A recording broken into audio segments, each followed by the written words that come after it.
नमस्कार, द ओली को देखने वालों का स्वागत है। ये शोले कब तक धधकेंगे, कब तक भड़केंगे, ये युद्ध कब तक चलेगा? 4 दिन 5 दिन की बात थी, वो बढ़कर 4 से 5 महीने पर आ गई है, 4 से 5 हफ्ते पर आ गई है, यानी कि 30 से 35 दिन।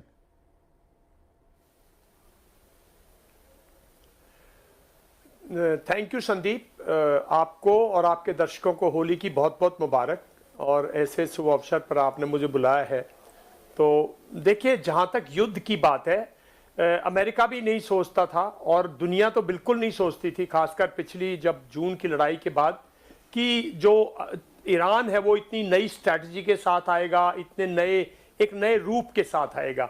और जिस तरह से ईरान इस युद्ध में उतरा है, सरप्राइज होने के बाद, डिसेप्शन होने के बाद, कंप्लीटली आउटफ्लैंक्ड होने के बाद, कंप्लीटली टॉप लीडरशिप उसकी एकदम फर्स्ट डे को ही खत्म होने के बाद, पहले दिन से जनरल दयाल ये बात कह रहे थे कि देखना संदीप, आपने पहले ही दिन कह दिया था ईरान अलग थलग पड़ जाएगा। वही शोले फिल्म का वो डायलॉग कि अरे वो सांभा कितने आदमी थे, तो यहां पर तो कि भाई अकेला ईरान और सारी दुनिया उसके खिलाफ हो गई। चीन, रूस थोड़ा समर्थन में आवाज दे रहे हैं, पर उससे आगे कुछ नहीं।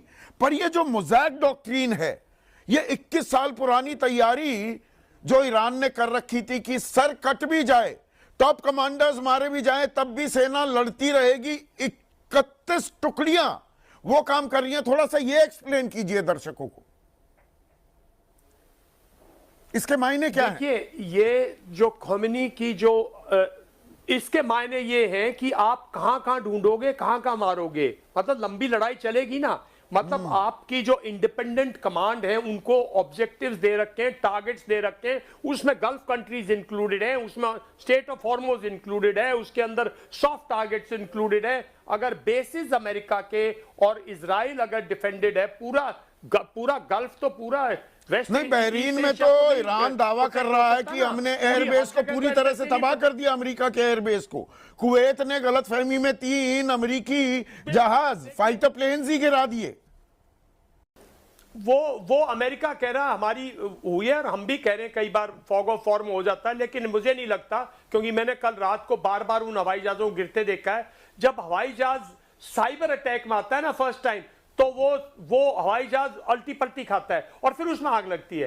तो कहीं ना कहीं ऐसा नहीं है, ये सब ईरान ने अच्छी तैयारी कर रखी है।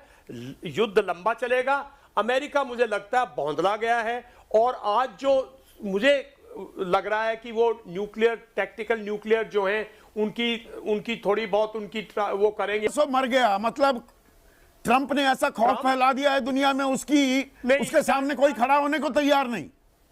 संदीप, लार्जर इशू देखिए, डोमेस्टिक जो इश्यूज बोलते हैं ना हमारी, उसके अंदर कहीं ना कहीं अपने इंटरेस्ट के चक्कर में हम अपनी हमारे जो मूल्य है, जो वसूल है, जो असूलों पे दुनिया चलती है ना, इंटरनेशनल लॉ पे चलती है, यूएन चार्टर पे चलती है। हर कोई कहता हम अपने इंटरेस्ट गार्ड कर रहे हैं, कोई ये नहीं कहता हमारी कंट्री, हर कोई कहता हम अपने इंटरेस्ट गार्ड कर रहे हैं, कोई ये नहीं कहता हमारी कंट्री की वैल्यूज ये हैं, हमारी कंट्री के प्रिंसिपल्स ये हैं, हमारी कंट्री का पूरा आधार इस चीज पर है।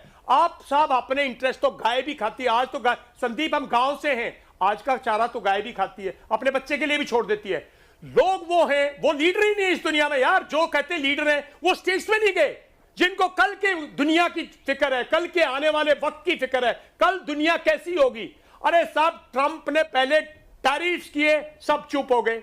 और अब तो चाइना, तो देखिए चाइना कुछ इनडायरेक्टली सपोर्ट कर रहा होगा, लेकिन ये चाइना, रशिया भी तो आइसोलेट हो रहा है, चाइना भी तो मार्जिनलाइज हो रहा है, बाकी किसी के कोई रेलेवेंस नहीं। दुनिया के लिए मायने क्या है इसके? जनरल साहब, ये तो बहुत ही खतरनाक तस्वीर सामने आ रही है। इसके मायने क्या है लॉन्ग टर्म में, लॉन्ग रन में, आने वाले भविष्य में इसके मायने क्या है? मैं बताता हूं।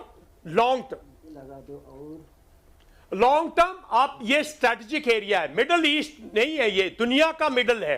हमारी पूरी ट्रांसपोर्टेशन, एयर, नेवल, शिप्स, सब ये ट्रांसपोर्टेशन हब्स हैं, ये ट्रांसपोर्टेशन क्रॉसिंग है, सी लाइंस हैं, यहां से कम्युनिकेशन लाइंस हैं, एयर लाइंस हैं, ये सब के सब पर अगर एक दिन कंट्रोल करता है, अगर ईरान गिर गया तो अमेरिका का यहां कंप्लीट कंट्रोल होगा, एनर्जी पे कंप्लीट कंट्रोल होगा।